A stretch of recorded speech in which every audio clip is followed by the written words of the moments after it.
નમસ્કાર. આજે અમે એક નવી વિડીયો લઈને આવી રહ્યા છીએ. પહેલાંના જે અમારા કામ હતા એ તો અમે તમને જણાવ્યા છે, બટ થોડા સમય પહેલાં જ અમને એક વર્લ્ડ રેકોર્ડ મળ્યો છે, વર્લ્ડ વાઇડ રેકોર્ડ, જેમાં અમારી કોલેજ અને વિદ્યાર્થીઓ અને મારું નામ દર્જ થયું છે. હવે એ વર્લ્ડ રેકોર્ડ મળ્યો કેવી રીતે? તો આવી અમે ઇકોબ્રિક્સની બોટલો તૈયાર કરી. મનીષભાઈ કરીને છે કપડવંજમાં, તો એમના દ્વારા અમે આવી 5 લાખ ઇકોબ્રિક્સની બોટલો તૈયાર કરી. અને ઉદ્દેશ એ હતો કે નાના નાના ટુકડાઓ જે છે એ ટુકડાઓ બહાર રસ્તામાં ના જાય, પ્રાણીઓ ના ખાય, સમુદ્રમાં ના જાય, એની જગ્યાએ આવી બોટલમાં ભરી દઈએ તો શું થાય? તો એના કારણે પર્યાવરણને નુકસાન ના થાય અને ડાયરેક્ટ સ્ટ્રક્ચર બનાવી શકીએ, કાં તો એને ડાયરેક્ટ આપણે રિસાયકલિંગમાં આપીએ છીએ તો રિસાયકલિંગ પણ થઈ શકે. તો અમે આવી 5 લાખ બોટલો તૈયાર કરાઈ છે અને 120 જે આખા ગુજરાતની સ્કૂલ છે અને એમાં આપણી એક કોલેજ છે, એ કોલેજ દ્વારા અમે આ કામ કર્યું છે. અને અમને વર્લ્ડ વાઇડ રેકોર્ડ જે આપણા સચિવ શ્રી છે પુલકિતભાઈ જોશી, એમના હાથે એનાયત થયો હતો. એની જે આગળની માહિતી છે એ તમને વિડીયો દ્વારા મળશે જ, પરંતુ આપણે પણ કંઈક આવું કરી શકીએ, અમારા બાળકોને પણ પ્રોત્સાહન મળે. તમે પણ તમારા ઘરે જે નાના નાના પ્લાસ્ટિકના ટુકડાઓ છે એ ટુકડાઓને વેસ્ટ ના કરતા એક નાનકડી બોટલમાં નાખી દો. શું કરવા આપણે પર્યાવરણને નુકસાન કરીએ? શું કરવા આપણે કે બહાર કચરો જાતા નાખી દઈએ? કેમ? કારણ કે આપણી આ ધરતી માં છે, આ ભારત માં છે અને આપણે એને ગંદી ન કરતા એને એવી રીતે સાચવીએ કે જેમ કે આપણું નાનકડું બાળક. અસ્તુ. જય હિન્દ, જય ભારત.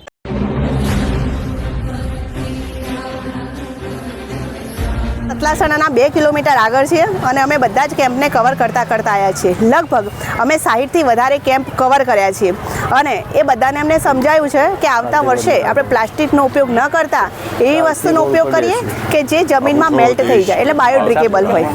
તો લગભગ બધા જ કેમ્પોએ અમને સાથ સહકાર આપ્યો છે. એમાંથી 52-53 જેવા કેમ્પ એવા છે કે એમને તદ્દન એવું કીધું છે સંકલ્પ લઈને કે અમે આવતા વર્ષે પ્લાસ્ટિકનો ઉપયોગ નથી કરવાના. તો એક આંકડા પ્રમાણે આપણે જોવા જઈએ તો 1 લાખ એક કેમ્પને કવર થતા હોય તો આપણે 50 લાખ જેટલી ડીશો, પ્લાસ્ટિકના કપ, પ્લાસ્ટિકની ગ્લાસો બચાવીશું. એટલે કેટલા ટન પ્લાસ્ટિક આપણે આવતા ભાદરવી પૂનમમાં આપણે બચાવીશું. એટલે અમારો સંકલ્પ, અમારી ઝુંબેશ આગળ વધશે અને આખું જ ભાદરવી પૂનમનો મેળો આપણે પ્લાસ્ટિક મુક્ત સાથે રહીને બનાવીશું. બોલ મારી અંબે, જય જય અંબે. અમે arts and commerce college Vadnagar NSS અંતર્ગત માંથી આવ્યા છે અને અમારે સાથે 40 વિદ્યાર્થીઓની ટીમ છે. સતત છેલ્લા 5 દિવસથી અમે વિસનગર, ઉમટા, ખેરાલુ અને કાલે સતલાસણ સુધી અમે બધા જ કેમ્પ, એટલે કે લગભગ 60 કેમ્પને આપણે કવર કર્યા હતા, લગભગ 70 વિદ્યાર્થીઓ દ્વારા. અને એ 60 કેમ્પમાંથી 10 કેમ્પ એવા હતા કે સ્ટીલ અને પ્લાસ્ટિક બંને યુઝ કરતા હતા અને બીજા 50 જેવા કેમ્પ એવા હતા લગભગ કે જે લોકો તદ્દન પ્લાસ્ટિકનો ઉપયોગ કરતા હતા. તો આપણે એ લોકોને સમજાવ્યું કે તમે આ વર્ષે ભલે કરો છો પણ આવતા વર્ષે પ્લાસ્ટિકનો ઉપયોગ ના કરતા, તો જેનાથી ભાદરવી પૂનમનો જે આપણો મેળો છે મા અંબાનો, એ મેળો પ્લાસ્ટિક રહિત થાય અને એની અંદર જે પ્રદૂષણ ફેલાઈ રહ્યું છે એ ના ફેલાય. તો લગભગ 52 જેવા કેમ્પ એવા હતા કે જેમને સંકલ્પ લીધો છે કે અમે આવતા વર્ષે આનો ઉપયોગ નહીં કરીએ. સાથે અમે એ લોકોના નંબર પણ લીધા છે, મોબાઈલ નંબર, આયોજક જે મુખ્ય હતા એમના, અને એમને પણ કીધું છે કે 1 મહિના પહેલાં જે આવતી વર્ષનો જે ભાદરવી પૂનમનો મેળો હશે એમાં 1 મહિના પહેલાં અમે તમને યાદ અપાઈશું કે તમે આનો ઉપયોગ ના કરતા.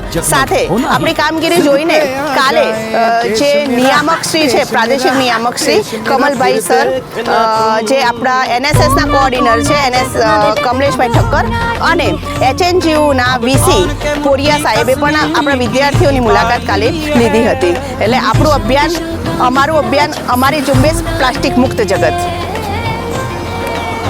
એટલે રોજ વિદ્યાર્થીઓ બદલાયા જાય છે આપણા, બરાબર. હવે એ કેમ્પ આપણે શું કર્યું છે કે લોકોને સમજાય છે. એમાંથી 10 કે 12 કેમ્પ જેવા હતા જે સ્ટીલનો ઉપયોગ કરે છે, પણ તદ્દન નહીં, અડધું સ્ટીલ અડધું પ્લાસ્ટિક, એવી રીતે. તો એ લોકોને પણ આપણે સમજાય કે તમે આ વર્ષે ભલે કર્યો છે પણ આવતા વર્ષે તમે ના કરતા. હવે આપણે એક સર્વેના જેવું કર્યું છે એની અંદર, તેમાં આપણે 50 કેમ્પ એટલે 1 લાખ પબ્લિક તો દરેક કેમ્પમાં 3-4 દિવસમાં કવર થઈ જાય છે. એકચ્યુઅલી એકલા પદયાત્રીઓ નથી એમાં, ગાડીઓવાળા પણ લાભ લઈ રહ્યા છે. એમ કરીને 1 લાખ કેમ્પ, 1 લાખ લોકો એક કેમ્પમાં, 50 કેમ્પ 50 લાખ લોકો, બરાબર. હવે એ લોકોને આપણે શપથ લેવડાવી છે, સંકલ્પ, અને આપણે આવતા વર્ષે એમને 1 મહિના પહેલા યાદ પણ કરાવીશું કે તમે આવી શપથ લીધી હતી એટલે તમારે આ વખતે પ્લાસ્ટિકનો ઉપયોગ નથી કરવાનો. જો એ નહીં કરે ને તો સર આપણે 50 લાખ ડીશો, ગ્લાસ, જે પણ ડિસ્પોઝલ વસ્તુ છે એને આપણે બચાવીશું. એટલે લગભગ એક આંકડો આપણે જોવા જઈએ તો 5 લાખ ટન જેટલું પ્લાસ્ટિક આપણે આવતા વર્ષે બચાવીશું. એ વાત કરી તમને અભિનંદન આપીએ, તમારી પ્રવૃત્તિને પણ અભિનંદન.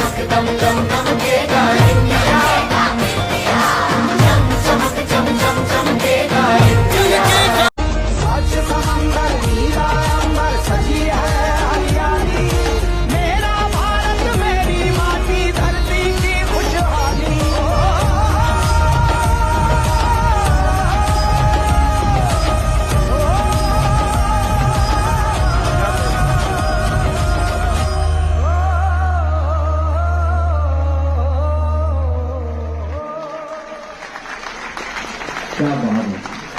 औपचारिकता की पूरी टीम